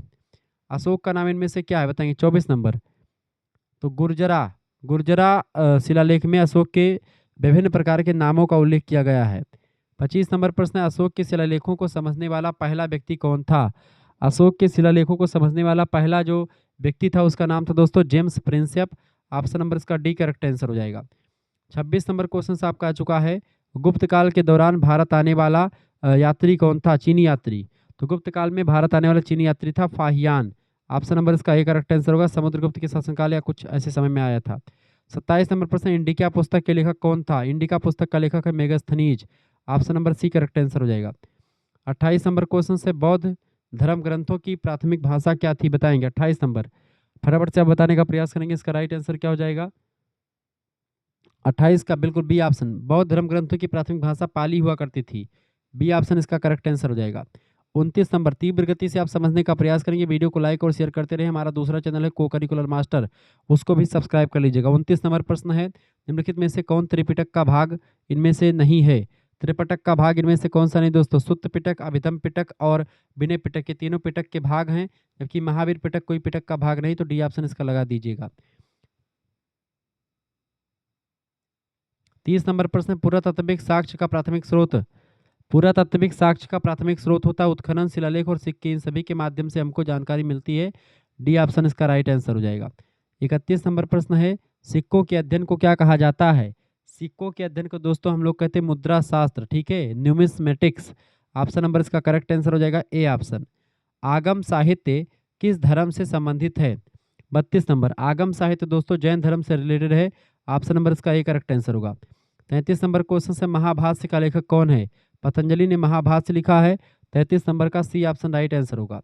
34 नंबर क्वेश्चन आप देखेंगे दोस्तों, प्रश्न है, अश्वमेध प्रकार की मुद्राएं किस राजवंश के शासक से मिली है उसके पास से? 34 नंबर, अश्वमेध प्रकार की जो मुद्राएं मिली हैं दोस्तों, वो मिली हुई हैं गुप्त वंश के शासकों से। सी ऑप्शन इसका राइट आंसर होगा। 35 नंबर क्वेश्चन से, कौन सा वेद संगीत से संबंधित है? साम वेद जो है संगीत से रिलेटेड है। ऑप्शन नंबर इसका बी करेक्ट आंसर हो जाएगा। साम वेद को संगीत शास्त्र का जनक भी कहा जाता है। 36 नंबर प्रश्न है, कौन महाजनपद वर्तमान बिहार में स्थित था? बताएंगे। तो इनमें से जो महाजनपद था दोस्तों, मगध महाजनपद वो बिहार में ही था। ऑप्शन नंबर इसका ए करेक्ट आंसर हो जाएगा। 37 नंबर प्रश्न है, कौन प्राचीन भारतीय गणतंत्र अपनी लोकतांत्रिक व्यवस्था के लिए जाना जाता था? 37 नंबर का ए ऑप्शन करेक्ट आंसर होगा, लिच्छवी जाना जाता था। अगला, हर्यक वंश का संस्थापक कौन था? बताएंगे। 38 नंबर, हर्यक वंश का संस्थापक दोस्तों बिंबिसार था। ए ऑप्शन इसका करेक्ट आंसर हो जाएगा। 39 नंबर क्वेश्चन से, नंद वंश का संस्थापक कौन था? 39 नंबर, नंद वंश का संस्थापक दोस्तों था महापद्म नंद। ए ऑप्शन इसका करेक्ट आंसर हो जाएगा। 40 नंबर क्वेश्चन से आपका आ चुका है, 6ठी शताब्दी ईसा पूर्व में भारत पर आक्रमण करने वाला फारसी राजा इनमें से कौन सा था दोस्तों? उसका नाम था साइरस महान। ऑप्शन नंबर इसका ए करेक्ट आंसर हो जाएगा। 41 नंबर प्रश्न आपकी स्क्रीन पर आ चुका है। वीडियो को लाइक और चैनल पर नए हैं तो प्लीज चैनल को सब्सक्राइब भी करते रहिएगा।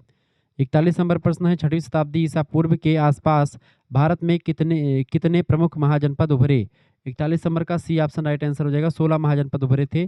सी ऑप्शन करेक्ट आंसर होगा। 42 नंबर क्वेश्चन से, निम्नलिखित में से कौन महाजनपद नहीं था इनमें से?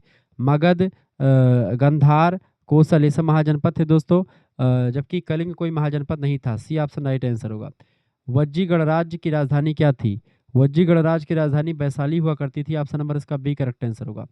44 नंबर प्रश्न, हर्यक वंश के बाद आने वाला राजवंश कौन सा था? हर्यक वंश के बाद में जिस राजवंश का नाम आता है उसका नाम है जो है शिशुनाग वंश। ऑप्शन नंबर इसका सी करेक्ट आंसर हो जाएगा। नंद वंश का अंतिम शासक कौन था? नंद वंश का अंतिम शासक था घनानंद, धनानंद। ऑप्शन नंबर इसका डी करेक्ट आंसर हो जाएगा, जिसको चंद्रगुप्त मौर्य ने मार करके मौर्य वंश की स्थापना करी थी। 46 नंबर प्रश्न है, सिकंदर महान किस राज्य से संबंधित था? 46 नंबर, सिकंदर महान दोस्तों यूनान से संबंधित था। ऑप्शन नंबर इसका बी करेक्ट आंसर हो जाएगा। 47 नंबर प्रश्न है, सिकंदर ने हाइडे स्पीच की लड़ाई में किस किस शासक को हराया था? बताएंगे। 47 नंबर का करेक्ट आंसर क्या हो जाएगा? बी ऑप्शन, पोरस यानी कि पुरु को हराया था। अगला क्वेश्चन 48 नंबर प्रश्न है, बौद्ध संघ में महिलाओं को भिक्षुणी के रूप में प्रवेश की अनुमति गौतम बुद्ध ने कहाँ दी थी? 48 नंबर का करेक्ट आंसर क्या हो जाएगा आपका? सी ऑप्शन, ठीक है, वैशाली में दी थी। इसका राइट आंसर हो जाएगा सी ऑप्शन, ठीक है। आगे बढ़ते हैं और भी चीज़ों को जानने का प्रयास करते हैं। अगला क्वेश्चन आपकी स्क्रीन पर आ चुका है दोस्तों। 49 नंबर प्रश्न आपका आ चुका है, पाटलिपुत्र की स्थापना किसने करी थी? बताएंगे। पाटलिपुत्र की स्थापना दोस्तों किसने करी थी? उदयन ने करी थी। ए ऑप्शन इसका करेक्ट आंसर हो जाएगा। 50 नंबर प्रश्न आपकी स्क्रीन पर आ चुका है। प्रश्न है, विश्व का पहला गणराज्य वैशाली में किसके द्वारा स्थापित किया गया था? बताएंगे। वैशाली किसके द्वारा स्थापित किया गया था? इसका राइट आंसर हो जाएगा, लिच्छवियों के द्वारा स्थापित किया गया था। इसका डी ऑप्शन करेक्ट आंसर हो जाएगा 50 नंबर का। इस तरीके से 50 क्वेश्चन इस पेपर के भी आपने देख लिए। आगे बढ़ते हैं और भी चीज़ों को जानने का प्रयास करते हैं अगले पेपर की तरफ। आगे बढ़ते हैं। अगला क्वेश्चन आपकी स्क्रीन पर आ चुका है दोस्तों, फटाफट से आप देखने का प्रयास करेंगे। 53 नंबर क्वेश्चन आपका आ चुका है, देखेंगे ये आपका पेपर है। निम्नलिखित में से कौन अशोक के शासनकाल में सौराष्ट्र का राज्यपाल था? सौराष्ट्र का राज्यपाल दोस्तों कौन था? बताएंगे। तो इसका करेक्ट आंसर क्या, जो 53 नंबर का बी ऑप्शन, तुषास्क जो था ये एक प्रकार से सौराष्ट्र का राज्यपाल हुआ करता था। 54 नंबर प्रश्न, सिकंदर के आक्रमण के समय तक्षशिला का शासक कौन था? तो सिकंदर के आक्रमण के समय तक्षशिला का शासक दोस्तों कौन था? आम्भिक था। ऑप्शन नंबर इसका बी करेक्ट आंसर हो जाएगा। अगला क्वेश्चन 55 नंबर, किस लेखक ने चंद्रगुप्त मौर्य की सेना को डाकुओं का गिरोह कहा था? तो चंद्रगुप्त मौर्य की सेना को डाकुओं का गिरोह किसने कहा था? डाकुओं का गिरोह कहा था दोस्तों जस्टिन ने। जस्टिन एक इतिहासकार है। बी ऑप्शन राइट आंसर होगा। 56 नंबर प्रश्न आपका आ चुका है, who was the author of Mahabhashya? Mahabhashya के लेखक कौन है? पतंजलि हैं। बी ऑप्शन करेक्ट आंसर हो जाएगा। त्रिपिटक संबंधित है बौद्ध धर्म से। सी ऑप्शन राइट आंसर हो जाएगा। अगला क्वेश्चन आपकी स्क्रीन पर आ चुका है, अभिधम पिटक, विनय पिटक और त्रिपिटक, ये 3 पिटक हैं। त्रिपिटक जो कि एक फेमस ग्रंथ होता है बौद्ध धर्म के लोगों के लिए। बुद्ध चरित्र के लेखक कौन है? बुद्ध चरित्र रचना लिखा है अश्वघोष ने, और हर्षचरित रचना लिखा है बाणभट्ट ने, ध्यान रखेंगे। अभिज्ञान शकुंतलम कालिदास की रचना है। 59 नंबर प्रश्न, निम्नलिखित स्मृति ग्रंथों में से कौन सबसे प्राचीन है? इनमें से बताएंगे। 59 नंबर का करेक्ट आंसर क्या हो जाएगा? फटाफट से आप बताने का प्रयास करेंगे दोस्तों। 59 नंबर क्वेश्चन आपका आ चुका है, सबसे प्राचीन इनमें से कौन सा ग्रंथ होगा? सभी लोग फटाफट से आप बताने का प्रयास करेंगे। इसका राइट आंसर क्या हो जाएगा? 59, 59 नंबर का करेक्ट आंसर क्या हो जाएगा दोस्तों? 59 नंबर, 59 नंबर बताएंगे। 59 का करेक्ट आंसर क्या हो जाएगा आपका? बिल्कुल राइट आंसर आपका हो जाएगा ए ऑप्शन, मनुस्मृति जो है सबसे प्राचीन ग्रंथ है इनमें से। अगला 60 नंबर प्रश्न आपका चुका, ब्राह्मी लिपि का उद्वाचन किया था किसने? ब्राह्मी लिपि का उद्वाचन किया था। 60 नंबर का करेक्ट आंसर हो जाएगा डी, जेम्स प्रिंसप ने किया था। डी ऑप्शन करेक्ट आंसर होगा। 61 नंबर प्रश्न है, अशोक के अभिलेखों की भाषा अशोक के अभिलेखों की भाषा को क्या थी दोस्तों, फटाफट से आप बताएंगे। अशोक के अभिलेखों की भाषा प्राकृत हुआ करती थी। ऑप्शन नंबर इसका बी करेक्ट आंसर हो जाएगा। ठीक है, आगे देखते हैं अगला क्वेश्चन। भारत में ब्राह्मी लिपि, उत्तर पश्चिम यानी पाकिस्तान में खरोष्ठी लिपि और अफगानिस्तान में आरामी एवं यूनानी लिपि फेमस हुआ करती थी उस समय। आगे बढ़ते हैं, अगला क्वेश्चन 62 नंबर प्रश्न है, मृच्छकटिकम की रचना किसने करी थी। मृच्छकटिकम शूद्रक नाम का एक लेखक था, उसने लिखा था मृच्छकटिकम। मृच्छकटिकम का मतलब होता है मिट्टी की छोटी गाड़ी, उसी को मृच्छकटिकम कहा जाता है। यह गुप्तकालीन संस्कृत साहित्य का एक बहुत ही प्रसिद्ध और अनोखा नाटक है। ठीक है, ये बात ध्यान रखेंगे। आगे देखते हैं, अगला क्वेश्चन आपका आ चुका 63 नंबर प्रश्न है दोस्तों। प्रश्न है, प्राचीन भारतीय इतिहास का प्राचीनतम साहित्यिक स्रोत इनमें से कौन सा है। उसका नाम है ऋग्वेद, सबसे प्राचीन ग्रंथ है। सी ऑप्शन राइट आंसर होगा। 64 नंबर प्रश्न है, किस ग्रंथ में मौर्य प्रशासन व्यवस्था पर प्रकाश पड़ता है। मौर्य प्रशासन व्यवस्था पर प्रकाश पड़ता है किस ग्रंथ के द्वारा दोस्तों, उस ग्रंथ का नाम है अर्थशास्त्र कौटिल्य का। 64 नंबर का बी ऑप्शन करेक्ट आंसर हो जाएगा।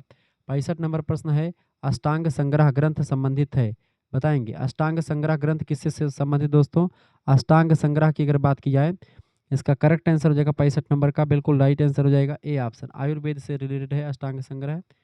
अगला 66 नंबर क्वेश्चन आप देखेंगे, रघुवंश महाकाव्य के लेखक कौन है। रघुवंश महाकाव्य के लेखक कौन है दोस्तों, कालिदास जी हैं। ऑप्शन नंबर इसका रघुवंशम महाकाव्य। ठीक है, ये अभिज्ञान शकुंतलम, ठीक है, ये सब रचना किसकी, कालिदास की है। ऑप्शन नंबर इसका बी करेक्ट आंसर हो जाएगा। इसको देख ले। 49 नंबर क्वेश्चन आपका, जो सिकंदर ने भारत पर आक्रमण कब किया था।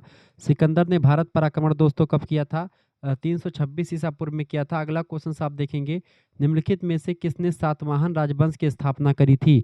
सातवाहन राजवंश की स्थापना सिमुक ने करी थी। ए ऑप्शन करेक्ट आंसर हो जाएगा। 51 नंबर क्वेश्चन से, निम्नलिखित में से किस सातवाहक राजा का नाम सांची स्तूप के गताभ्यास में से एक पर अंकित है। 51 नंबर का सी ऑप्शन सातकर्णी का नाम अंकित है। सी ऑप्शन करेक्ट आंसर होगा। 52 नंबर क्वेश्चन से, निम्नलिखित में से किस सातवाहन शासक ने सिक्के जारी किए जिसमें जहाजों को चित्रित किया गया है। इसका करेक्ट आंसर हो गया बी ऑप्शन, यज्ञश्री सातकर्णी के सिक्कों पर जहाजों का उल्लेख किया गया है, जहाज उस पे बने हैं। 53 नंबर प्रश्न है, पहला सातवाहन राजा कौन था जिसका मातृ नाम माँ के नाम मतलब कि माँ का नाम था, बताएंगे। 53 नंबर का करेक्ट आंसर क्या, जो डी ऑप्शन गौतमी पुत्र सातकर्णी, मतलब कि ये एक सातकर्णी इसका नाम था और गौतमी पुत्र यानी अपनी माता का नाम आगे लगा करके लिखते थे ये लोग, सातवाहन वंश के राजा लोग। 54 नंबर प्रश्न, वाकाटक वंश की स्थापना किसने करी थी। वाकाटक वंश की स्थापना दोस्तों बिंद शक्ति ने करी थी। ऑप्शन नंबर इसका बी करेक्ट आंसर हो जाएगा। 55 नंबर क्वेश्चन से, वाकाटक वंश ने प्राचीन भारत के किस क्षेत्र पर शासन किया था, बताएंगे। वाकाटक वंश ने प्राचीन भारत के किस क्षेत्र पर शासन किया था। इसका करेक्ट आंसर क्या हो जाएगा, फटाफट से आप बताने का प्रयास करेंगे। सी ऑप्शन इसका राइट आंसर होगा, मध्य और दक्षिणी भारत पर शासन किया था। अगला क्वेश्चन आप देखेंगे, फटाफट से आप देखने का प्रयास करेंगे, वीडियो को शेयर कर दीजिएगा और लाइक भी कर दीजिएगा। 56 नंबर प्रश्न है, अपने पति की मृत्यु के बाद वाकाटक साम्राज्य की रानी कौन थी। तो वाकाटक साम्राज्य की रानी दोस्तों कौन थी, बिल्कुल राइट आंसर आपका हो जाएगा A option, Prabhavati Gupta. A option इसका करेक्ट आंसर हो जाएगा, जो कुबेर नागा की पुत्री थी। 57 नंबर क्वेश्चन से, किस शासक ने हूणों को पराजित किया था। किस शासक ने हूणों को पराजित किया था दोस्तों, स्कंदगुप्त ने हूणों को पराजित किया था। सी ऑप्शन राइट आंसर हो जाएगा। वर्धन वंश का संस्थापक कौन था। वर्धन वंश के संस्थापक थे पुष्यभूति, इसीलिए इसको पुष्यभूति वंश भी कहा जाता है वर्धन वंश को। अगला क्वेश्चन आपका चुका, हर्यक वंश का संस्थापक कौन था। 59 नंबर, हर्यक वंश के संस्थापक बिंबिसार हैं। ऑप्शन नंबर इसका करेक्ट आंसर हो जाएगा ए ऑप्शन 59 का। नेक्स्ट क्वेश्चन आप देखेंगे दोस्तों, शिशुनाग वंश का संस्थापक कौन था। 60 नंबर, शिशुनाग वंश के संस्थापक हैं Shishunaga. C option right answer हो जाएगा। मौर्य वंश का संस्थापक कौन था, Chandragupta Maurya. D option right answer हो जाएगा 61 का। शुंग वंश का संस्थापक कौन था, पुष्यमित्र शुंग जो है शुंग वंश का संस्थापक था। ये सारे प्रश्न परीक्षा में 100% पूछे जाने वाले प्रश्न हैं। इन सभी को आप सभी लोग लाइक कर दीजिएगा और शेयर कर दीजिएगा, वीडियो हमारा जरूर लाइक करें और शुक्ला स्टडी पॉइंट चैनल को सब्सक्राइब कर लीजिएगा। को करिकुलर मास्टर चैनल जो है उसको सब्सक्राइब कर लीजिएगा, BA करिकुलर चैनल को भी आप सब्सक्राइब कर लीजिएगा। अगला क्वेश्चन 63 नंबर प्रश्न है, कनौ वंश का संस्थापक कौन था। 63 नंबर, कनौ वंश का संस्थापक दोस्तों वसुदेव था। वसुदेव, ऑप्शन नंबर इसका सी करेक्ट आंसर हो जाएगा। सातवाहन वंश का संस्थापक कौन था दोस्तों, 64 नंबर, सातवाहन वंश का संस्थापक था सीमूक। ऑप्शन नंबर इसका ए करेक्ट आंसर हो जाएगा। मौखारी वंश का शासक कौन था, 65 नंबर, 65 नंबर, मौखारी वंश का शासक था हरिवर्मन। ऑप्शन नंबर इसका डी करेक्ट आंसर हो जाएगा। शक वंश का संस्थापक कौन था, 66 नंबर, शक वंश के संस्थापक थे मौस या माउस। ऑप्शन नंबर इसका बी करेक्ट आंसर हो जाएगा। 67 नंबर प्रश्न आपका आ चुका, भारत में कुषाण वंश का संस्थापक कौन था? भारत में कुषाण वंश के संस्थापक थे दोस्तों कौन? कुजुल कड़फिसस। ऑप्शन नंबर इसका सी करेक्ट आंसर हो जाएगा।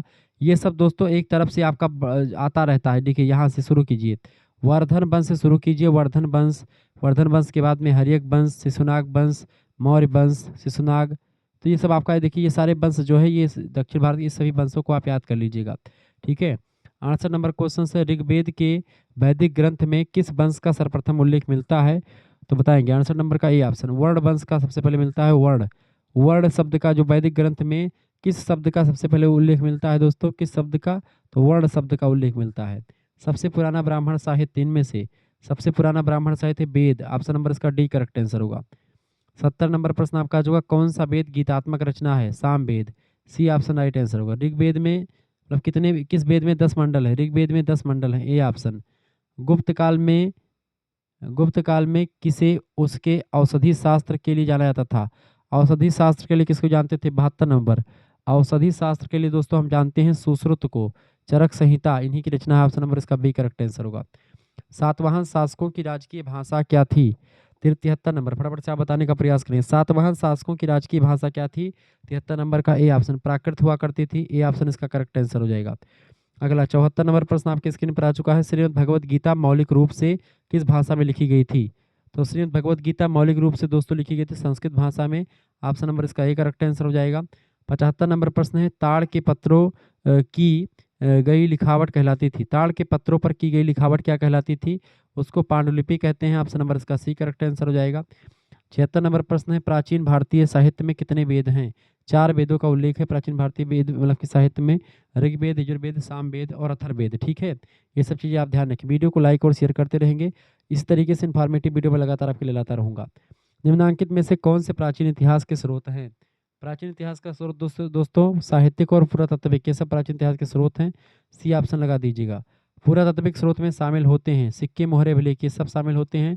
डी ऑप्शन लगा दीजिएगा उपरोक्त सभी। 79 नंबर प्रश्न, साहित्यिक स्रोतों में शामिल है। 79 नंबर, साहित्यिक स्रोतों में दोस्तों सभी साहित्य शामिल होते हैं। ये ऑप्शन करेक्ट आंसर हो जाएगा। निम्नांकित में से कौन से भारतीय इतिहास का स्रोत है? भारतीय इतिहास का स्रोत इनमें से क्या है? 80 नंबर, बिल्कुल। निम्नांकित में से भारतीय इतिहास का स्रोत है, देखिए स्मारक, लोक साहित्य, पुरातात्विक स्थल, ये सब जो है नहीं है, उपरोक्त में से कोई नहीं। डी ऑप्शन इसका लगा दीजिएगा। 81 नंबर क्वेश्चन से, पत्थर या धातु जैसी कठोर सतह की लिखावट क्या कहलाती है? 81 नंबर, फटाफट से आप बताने का प्रयास करेंगे। इसका करेक्ट आंसर हो जाएगा ए ऑप्शन, अभिलेख कहलाती है वो। ठीक है। अगला, ताड़ के पत्रों पर लिखी गई लिखावट क्या कहलाती है? पांडुलिपि कहलाती है। सी ऑप्शन राइट आंसर हो जाएगा। राज तरंगड़ी पुस्तक के लेखक कौन है? कल्हड़ ने लिखी राज तरंगड़ी। ए ऑप्शन करेक्ट आंसर हो जाएगा। हर्षवर्धन का दरबारी कवि कौन था? हर्षवर्धन का दरबारी कवि था दोस्तों बाणभट्ट। ठीक है, ऑप्शन नंबर इसका बी करेक्ट आंसर होगा। हर्षचरित नाम की रचना भी इसी बाणभट्ट ने लिखी है। 85 नंबर प्रश्न है, प्राचीन भारतीय साहित्य में कितने वेद हैं? तो ये रिपीटेड क्वेश्चन फिर से पूछ लिया गया। 4 वेद हैं। ऑप्शन नंबर इसका ए करेक्ट आंसर हो जाएगा। हर्षचरित के लेखक कौन है? हर्षचरित को लिखा बाणभट्ट ने। सी ऑप्शन राइट आंसर होगा। हर्षवर्धन ने उत्तर भारत पर शासन किया। हर्षवर्धन ने उत्तर भारत पर शासन कब से कब तक किया दोस्तों? 606 से 647 ईस्वी तक। बी ऑप्शन इसका करेक्ट आंसर हो जाएगा। भारतीय महाकाव्य साहित्य में शामिल है, रामायण और महाभारत दोनों शामिल है। ए एंड बी दोनों करेक्ट आंसर होगा। D option. 89 नंबर प्रश्न है, संस्कृत साहित्य का प्रथम काव्य ग्रंथ इनमें से कौन सा है? संस्कृत साहित्य का प्रथम काव्य ग्रंथ दोस्तों इनमें से होता है आपका रामायण। ऑप्शन नंबर इसका ए करेक्ट आंसर होगा। वाल्मीकि के द्वारा लिखा गया है।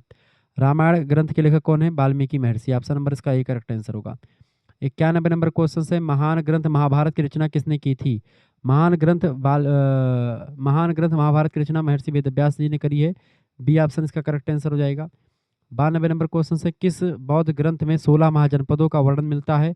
तो बौद्ध ग्रंथ अंगुत्तर निकाय में मिलता है। ठीक है, और भगवती सूत्र जैन ग्रंथ है जिसमें 16 महाजनपदों के बारे में बताया गया है। उज्जैन का प्राचीनतम नाम क्या था? 93 नंबर, उज्जैन का प्राचीनतम नाम दोस्तों क्या था? अवंतिका उज्जैन को बोलते थे। सी ऑप्शन राइट आंसर हो जाएगा। 94 नंबर क्वेश्चन आप देखेंगे। 94 नंबर प्रश्न, चंड प्रद्योत किसके समकालीन थे? बताएंगे। चंड प्रद्योत दोस्तों किसके समकालीन थे? 94 नंबर, चंड प्रद्योत जो थे गौतम बुद्ध के समकालीन थे। ऑप्शन नंबर इसका बी करेक्ट आंसर हो जाएगा। 95 नंबर प्रश्न है, वज्जी महाजनपद की राजधानी कौन सी थी? वज्जी महाजनपद की राजधानी कौन सी थी? 95 नंबर का करेक्ट आंसर क्या हो जाएगा? सी ऑप्शन, वैशाली हुआ करती थी। अगला क्वेश्चन से आप देखेंगे 96 नंबर प्रश्न है, कोसल महाजनपद 6ठी शताब्दी ईसा पूर्व वर्तमान भारत में किस राज्य का एक भाग हुआ करता था? तो ये दोस्तों उत्तर प्रदेश का एक भाग था कोसल महाजनपद। ऑप्शन नंबर इसका डी करेक्ट आंसर हो जाएगा। हर्यक वंश में मगध का प्रथम शासक कौन था? हर्यक वंश का मगध शासक इनमें से कौन था? हर्यक वंश में मगध का प्रथम शासक दोस्तों इनमें से था कौन? बिंबिसार। ये ऑप्शन राइट आंसर हो जाएगा इसका। अगला क्वेश्चन से आप देखेंगे, अगला 98 नंबर प्रश्न आपका आ चुका है, पाटलिपुत्र का संस्थापक कौन था? 98 नंबर, पाटलिपुत्र के संस्थापक थे उदयन। ऑप्शन नंबर इसका ये करेक्ट आंसर होगा। 99 नंबर प्रश्न, 6ठी शताब्दी ईसा पूर्व में सोथीवती किसकी राजधानी थी? सोथीवती दोस्तों चेदी की राजधानी हुआ करती थी। सी ऑप्शन राइट आंसर हो जाएगा। 100 नंबर प्रश्न, गौतम बुद्ध के जीवन काल के दौरान 7वीं तथा आरंभिक 6ठी शताब्दी ईसा पूर्व में कितने महाजनपद हुआ करते थे दोस्तों? तो 16 महाजनपद थे। ऑप्शन नंबर इसका ए करेक्ट आंसर हो जाएगा। ये आंसर शीट भी नीचे दी गई है, ये भी आप देख लीजिएगा। हमारा दूसरा चैनल है शुक्ला स्टडी पॉइंट पर आप वीडियो देख रहे हैं, ये चैनल है को करिकुलर मास्टर, हमारा दूसरा चैनल, इसको सब्सक्राइब कर लीजिएगा। बी ए करिकुलर को भी आप सब्सक्राइब कर लीजिएगा। ये चैनल आपकी परीक्षा के लिए बहुत ही बेस्ट है, बहुत ही ज़बरदस्त है। अब आगे बढ़ते हैं, इस पर थोड़ा चरक किस दरबार में रहते थे बताएं? चरक जो थे वो किस दरबार में रहते थे दोस्तों? चरक जो थे वो किस दरबार में रहा करते थे? 70 नंबर का करेक्ट आंसर क्या हो जाएगा आपका? चरक दोस्तों ये कनिष्क के दरबार में रहा करते थे। ए ऑप्शन इसका करेक्ट आंसर हो जाएगा। 71 नंबर क्वेश्चन आपका आ चुका है, निम्नलिखित में से किस ग्रंथ से शुंग वंश के शासनकाल के विषय में जानकारी प्राप्त होती है? तो इसका करेक्ट आंसर हो जाएगा मालविका मित्रम से प्राप्त होती है। ठीक है, अगला क्वेश्चन 72 नंबर प्रश्न, दाएं भाग का लेखक कौन था? दाएं भाग का लेखक दोस्तों इनमें से जीमूत वाहन था। ए ऑप्शन इसका करेक्ट आंसर हो जाएगा। 93 नंबर प्रश्न आप देखेंगे, पेरिप्लस ऑफ द इथेरियन सी पुस्तक किसने लिखी है? इस पुस्तक का लेखक दोस्तों अज्ञात है, इसमें से किसी ने नहीं लिखी है। अगला क्वेश्चन 74 नंबर प्रश्न है, टिसन हनसू का लेखक कौन था? टिसन हिंसू का लेखक दोस्तों पानकू था। ऑप्शन नंबर इसका एक करेक्ट आंसर हो जाएगा। 75 नंबर प्रश्न, फाहियान ने किस शासक के शासनकाल में भारत की यात्रा करी थी? तो फाहियान ने दोस्तों चंद्रगुप्त द्वितीय के शासनकाल में भारत की यात्रा करी थी। इसका बी ऑप्शन करेक्ट आंसर हो जाएगा। आगे समझने से पहले देखिए 67 नंबर क्वेश्चन आपका छूट गया था, इसको समझेंगे। शक संवत का संस्थापक कौन था? 67 नंबर, शक संवत के संस्थापक थे कनिष्क। ऑप्शन नंबर इसका डी करेक्ट आंसर हो जाएगा। अगला 68 नंबर क्वेश्चन आप देख लीजिएगा दोस्तों, प्रश्न है, निम्नलिखित में से कौन भारत का प्राचीनतम सिक्का है? भारत के प्राचीनतम सिक्कों की अगर बात की तो आहत सिक्कों का नाम आता है। पंचमार्क सिक्का या आहत सिक्का इसी को कहा जाता है।